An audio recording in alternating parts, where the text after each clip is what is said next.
So in the capital of Luanda, especially when I got there, a lot of the roads were unpaved, so just dirt roads pretty much everywhere, and terrible drainage systems, which meant if it ever rained in Luanda, it didn't rain very much in Luanda, but when it did, basically the city shut down. No one would leave. For missionary work, lessons would get canceled because people would say, like, oh, you can't come over here, it's raining. So everything shut down in Luanda whenever it rained. But in Wambu, I also served in Wambu.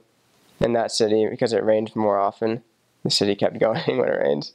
But in the capital, everything shuts down when it rains. So I guess for school, there are actually 3 school blocks for, at least for high school and for college. There's the morning session, there's afternoon session, and there's a night session. And for work, a lot of people who worked would be working from about like 8 a.m. to 8 p.m. basically, 12-hour days basically every day. So the people who worked were extremely busy. Rarely had time at home. And so transportation-wise, usually,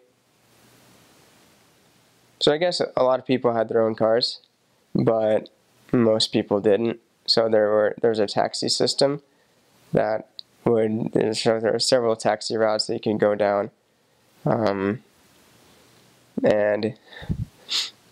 I think for new missionaries, this is one of the most strange things in Angola, because there are these vans, these Toyota Hiaces. So there are different styles. There's 10-seaters, there's like 20-seaters, whatever they can fit in there. How many people the people can fit in their taxis, they get in the taxi. So a taxi is just $1 per ride.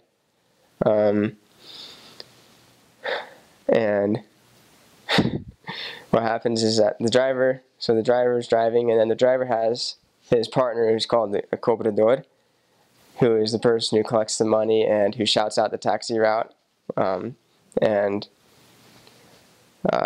has the taxi stop when somebody wants to get in or wants to get out. And the traffic situation in Angola is terrible. If you have 2 lanes, the Angolans make 3 lanes out of it. So however many cars fit on the pavement, that many cars will be on the pavement. Motorcycles are actually worse, because basically the quote-unquote rule that isn't a rule in Angola is that if it fits, they'll take the path. So motorcycles will drive on sidewalks. They'll drive if it's a divided road and there's a place for a crosswalk, motorcycles go through the crosswalk. Whatever they have to do to get to where they're going faster. Yeah, taxis, very fun to go on.